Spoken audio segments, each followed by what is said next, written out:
E aí pessoal, tudo bem? Beleza? Eu peguei aqui para responder a prova de ensino médio da Olimpíada de Educação Financeira, né, da Olintef, que nós fizemos aí, eu acho que mês passado. Aí eu peguei aqui para responder, né, mostrar as questões e dar uma explicada.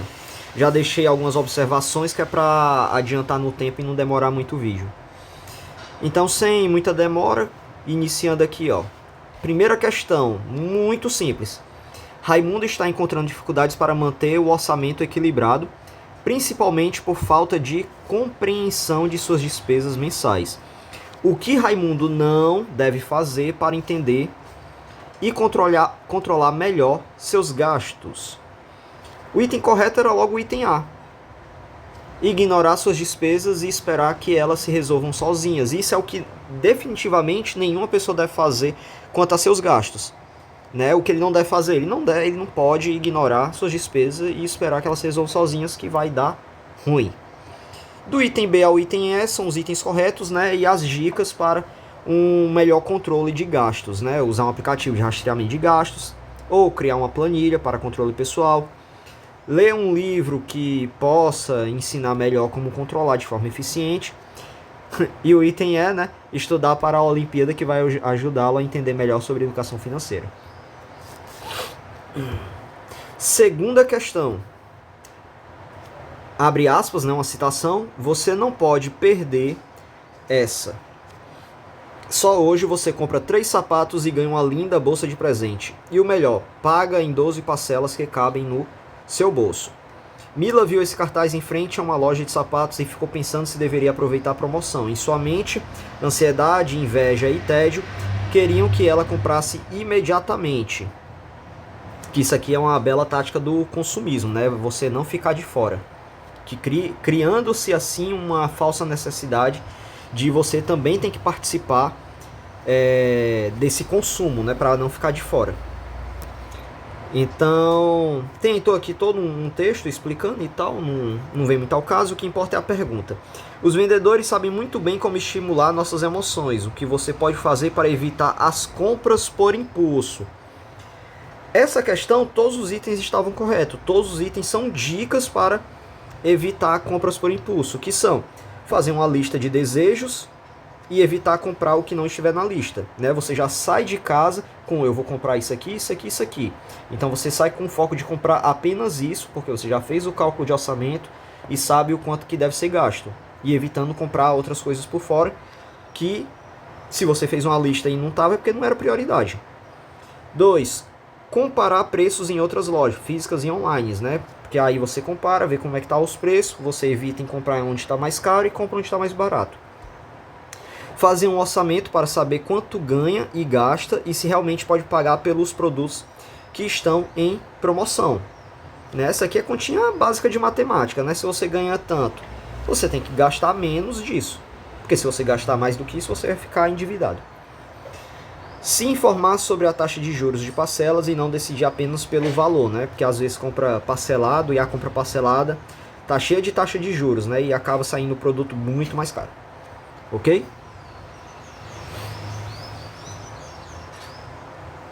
Terceira questão. Assinale a alternativa correta que preenche os espaços em branco.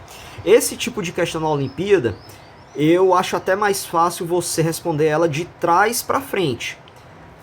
Como assim? Por exemplo, olha aqui no final, oferecendo opções de investimento em renda fixa e variável. São os dois tipos de renda, né? Se na questão ele põe renda fixa, o espaço vazio só pode ser preenchido com renda variável. Aí beleza. O que está oferecendo opções de investimento de renda fixa e variáveis?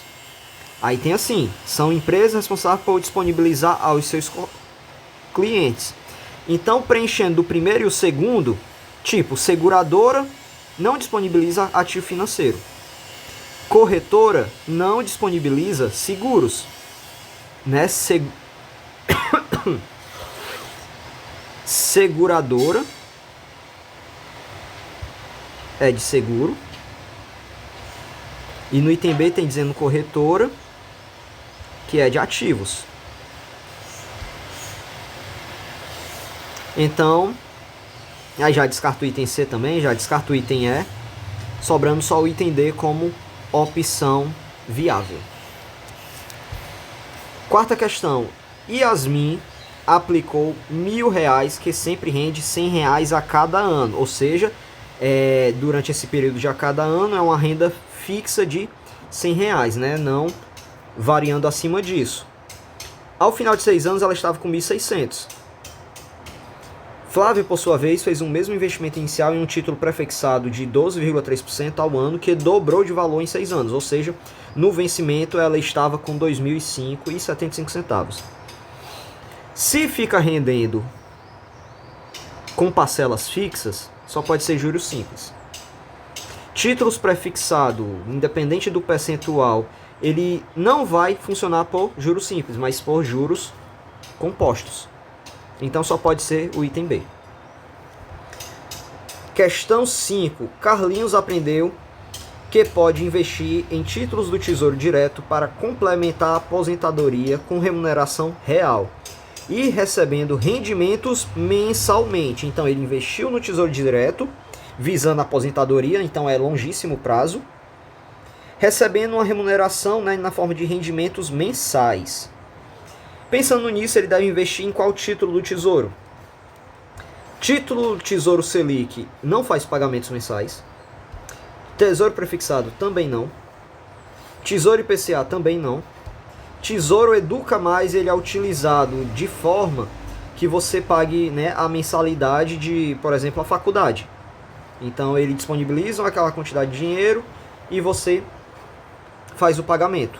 Agora, se você quer receber como se fosse uma aposentadoria, ganhando aquele dinheirinho todo mês, só pode ser o Tesouro Renda Mais, visando a aposentadoria, uma renda mensal. Ok?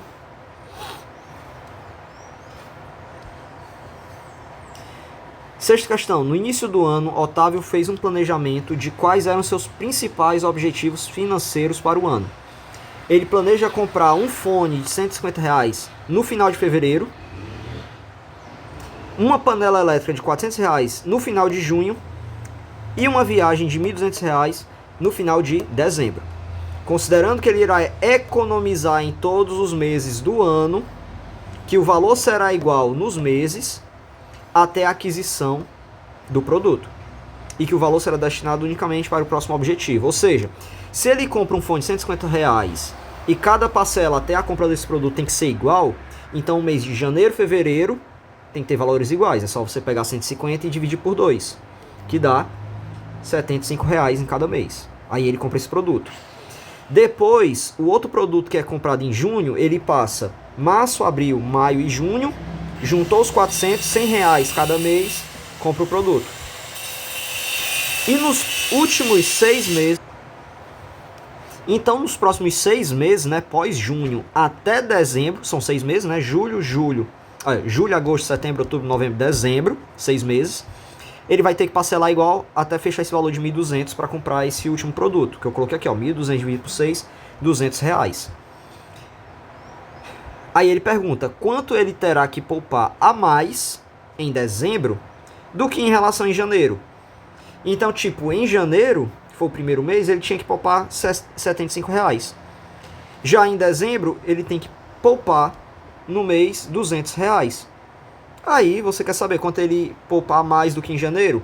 Pega 200 menos 75 igual a 125. Item E. Sétima questão. Inácio estava devendo R$500 no cartão de crédito no final do mês de janeiro. Ele pagou R$100 e deixou o resto do valor para ser pago no final do mês de março. Então foi 2 meses ali, né? Crescendo com juros compostos de 20% ao mês. Só explicando, né, porque é 2 meses, né? Se ele está devendo no final de janeiro, então ele tem que pagar em fevereiro e depois março, né? Então ficou fevereiro e março acumulado para ele pagar essa dívida. Por isso que é 2 meses, né? Porque comprando o crédito vem no próximo mês.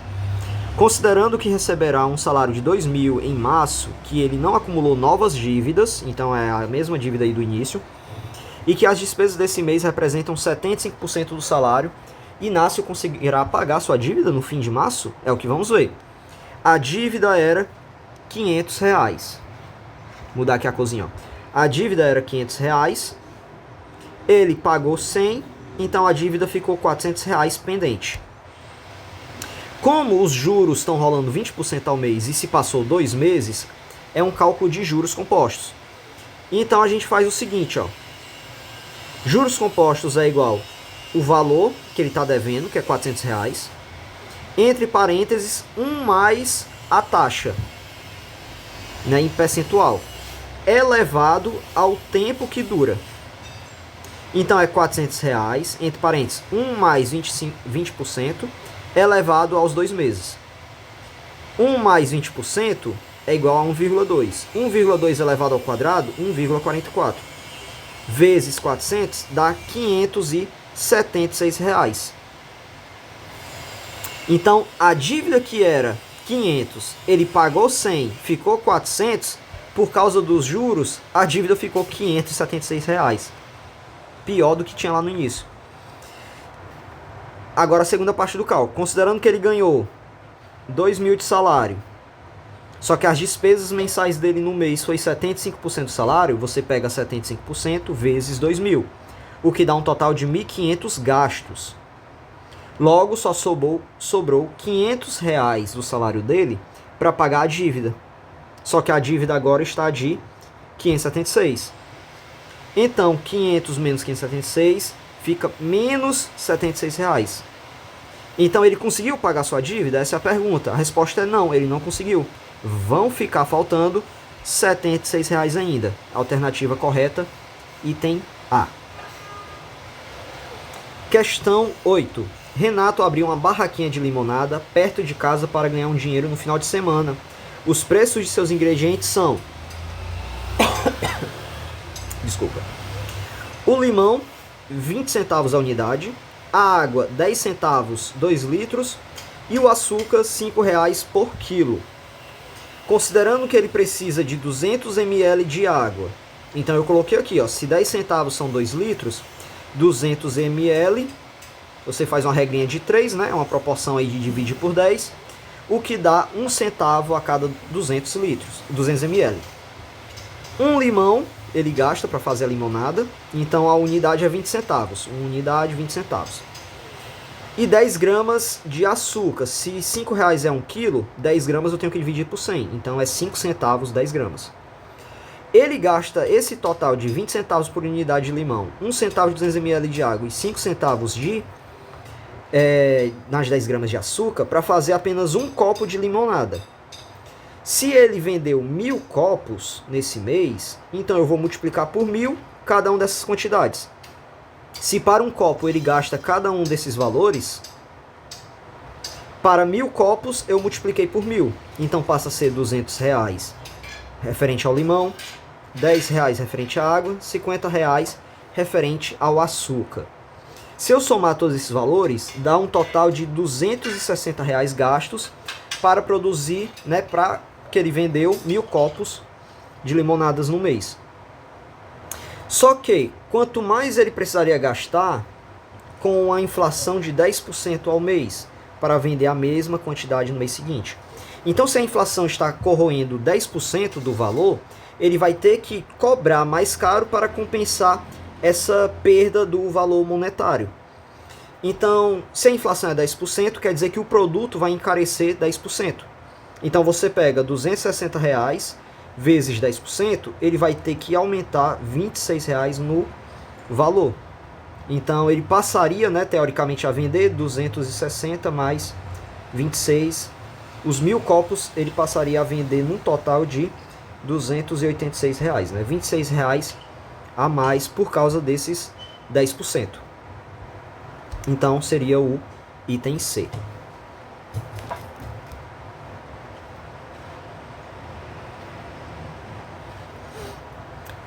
Questão 9. Aqui é uma tela lá do Tesouro Direto para simular investimento no Tesouro. Tem o texto: Lia tem 3 anos. Ponto. Pensando em seu futuro, sua mãe começa a investir uma quantia mensal no Tesouro Educa Mais, né, que é visando a educação, lá no futuro, para o seu filho. Um título do Tesouro Direto, pensando pensado especialmente para ajudar a pagar despesas com educação, como a faculdade que Elia vai começar daqui a 15 anos. O que diferencia o Tesouro Educa Mais de outros títulos do Tesouro Nacional? Aí tem as alternativas. O Tesouro Educa Mais tem sua rentabilidade atrelada ao desempenho escolar do aluno, indiferente ao desempenho dele na escola. Além de uma rentabilidade atrativa, o Tesouro Educa Mais garante uma vaga em universidade pública. Não, nada a ver, é investimento, não é matrícula não. O Tesouro Educa Mais só está disponível para alunos com média escolar acima de 7. Cai no mesmo erro do item A, independe do desempenho escolar do aluno. Item D, o Tesouro Educa Mais só pode ser usado para pagar mensalidades da faculdade. Não, ele não restringe no que você vai pagar, né? Ele é feito para esse objetivo, mas não te obriga a isso. O item E, o Tesouro Educa Mais faz pagamentos mensais durante 5 anos a partir de uma data escolhida, né? Porque você escolhe a data em que, teoricamente, seu filho vai começar a faculdade, por exemplo. Você estipula qual é o preço que vai ajudar no pagamento da mensalidade. Duração de 5 anos, porque a duração de uma faculdade dura ali entre 4, 5, 6 anos em média. Então, o item correto, o item E. Em maio de 2024, o Comitê de Política Monetária, Copom, decidiu mudar a meta da taxa Selic de 10,75% para 10,5%, né, que é a taxa básica de juros do Brasil. O que isso significa para o retorno nominal de títulos públicos de renda fixa pós-fixado, né? Só relembrando, o título pré-fixado, a taxa vai estar já pré-fixada, como o nome sugere, né? Ela não muda, é uma taxa fixa de que você já sabe previamente quanto é que vai render. O pós-fixado, ele é indexado à taxa de algum índice, né? Pode ser CDI, pode ser Selic, pode ser IPCA, por exemplo. Então aqui o pós-fixado indexado à Selic.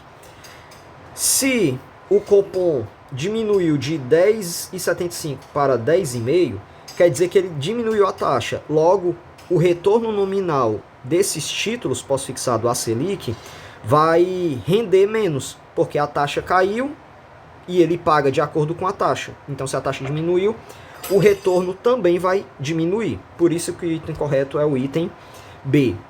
Aí vejam só, né, só para complementar, hoje, a data que eu estou fazendo esse vídeo, o Copom já subiu a taxa Selic para 11,25%.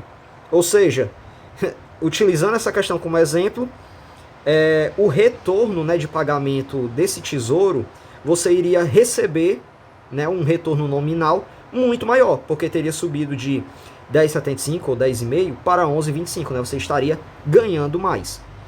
E um outro comentário é a diferença de retorno nominal para retorno real, né? Retorno nominal ele conta tudo, retorno real viria descontado do imposto, né? Que no caso, na hora do saque de renda fixa, na hora de você sacar é descontado um imposto de forma regressiva, né? Quanto mais tempo demora para resgatar, menos imposto você vai ser descontado, né? Então, eu acho que acima de 2 anos, o imposto mínimo seria de 15% descontado. Aí você teria que fazer essa subtração e esse seria o retorno real. E ainda tem que considerar também descontando da inflação, né? Então, o valor, na verdade, é menos do que isso que rende. Mas tudo certo. Questão 11. O senhor Romero estudou sobre educação financeira e começou a montar uma reserva de emergência para sua família, investindo R$100 por mês. Ele aprendeu que títulos de renda fixa são bons ativos para guardar a reserva de emergência e decidiu investir em um CDB. Qual das opções de CDB abaixo é a melhor escolha para os objetivos do senhor Romero? Aí o item A tem assim, ó, CDB pré-fixado, 12% ao ano, ótima taxa, do Banco Everest, um banco com alto risco de crédito. Pronto. Se você quer montar reserva de emergência, você tem que montar uma reserva a mais segura possível, independente do quanto você ganhe. Porque o foco não é ganhar muito dinheiro, o foco é você ter uma reserva para casos de urgência. Então, alto risco de crédito, já desconsidera. O outro, CDB pós-fixado 115% CDI, um banco com médio risco de risco. Não, eu não quero saber de risco, tem que ser o mais baixo possível. Item C, um banco com baixo risco, beleza. E prazo de resgate em 30 dias.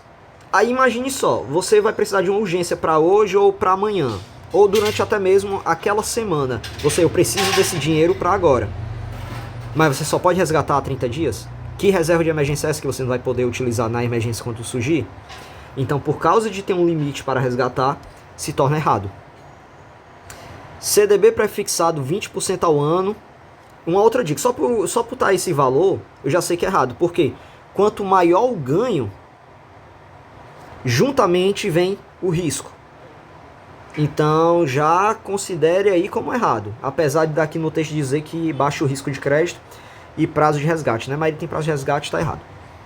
Item correto, item é CDB pós-fixado, 103% CDI, ó, mais pé no chão, do banco Aconcagua, um banco com baixo risco de crédito e liquidez diária. Isso aqui que é o mais importante para a sua reserva de emergência. Liquidez diária quer dizer que está rendendo todo dia e que você pode sacar a qualquer momento. É o mais importante aqui, para te manter com segurança. Questão 12. O Banco Pacífico oferece um CDB pós-fixado de 105% do CDI. Fernando aplicou nesse produto, que estava conversando sobre investimentos no final de semana com os amigos, para explicar melhor o funcionamento desse CDB pós-fixado.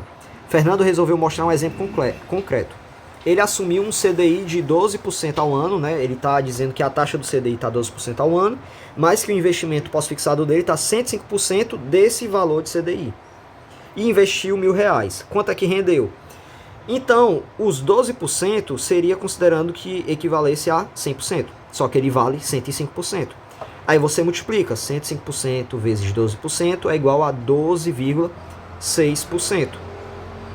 Então você coloca para render 12,6% vezes os R$1.000 investido, o que dá um total de R$126.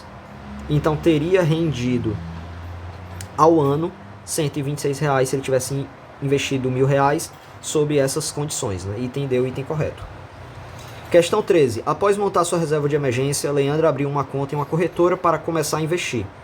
Ao abrir o aplicativo da corretora, Leandra se deparou com a Debenture, que é o semelhante ao CDB, só que para a empresa, de sua loja de roupas favorita. Antes de investir, porém, Leandra decidiu pesquisar mais sobre debentures para entender se o título se encaixava em seus objetivos.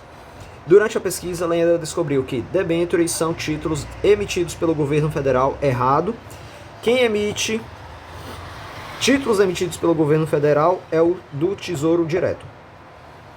Então, ao comprar uma debenture, ela estaria emprestando dinheiro para um banco. Errado. Isso aí seria se fosse investimento, né, relacionado a CDB.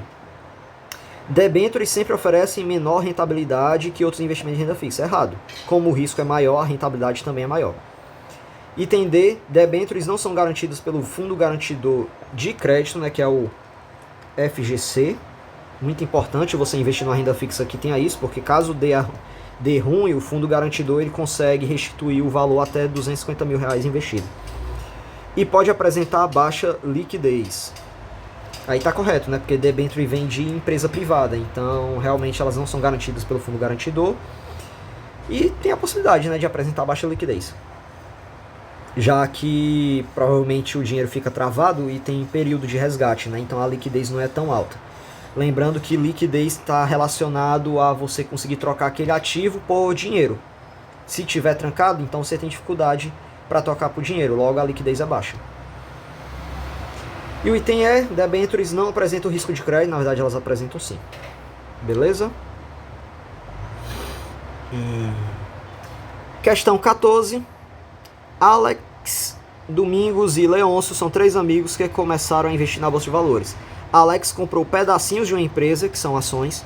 Domingos comprou um fundo que possui os mesmos ativos que o índice Ibovespa B3, que é o ETF, que no caso o ETF que replica o índice Ibovespa B3 é justamente o BOVA11, o nome do ativo.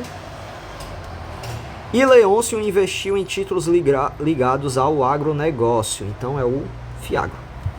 Qual é a alternativa que tem essas opções? Item A. Então, já é o item correto. Questão 15. A B3 surgiu a partir da fusão de várias instituições como a Bovespa, a BMF e a CETIP.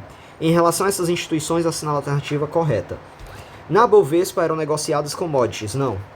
Commodities era a BMF. Para quem não sabe, commodities é aqueles produtos brutos que é vendido, né? Tipo celulose, mineral ferro, soja, sabe, essas coisas? Commodities. A B3 possui sede na Bahia, errado, é em São Paulo. A CETIP eram negociadas as ações das empresas, errado, isso é justamente na Bovespa. A primeira fusão ocorreu entre a Bovespa e a BMF, corretíssimo. Na Bovespa eram negociados os contratos de taxa de juros do Ibovespa. Isso aí tá errado. Aí só para descrever, BMF significa Bolsa de Mercadorias e Futuros, e a CETIP é a Central de Custódia e Liquidação Financeira de Título, né? Ela que organiza lá as compras e vendas, né? As posses, registrado, né? O registro das posses, essas coisas. Belezinha? Então, o vídeo deu uns 26 minutos, eu acho que tá de bom tamanho para responder as 15 questões. Valeu, falou!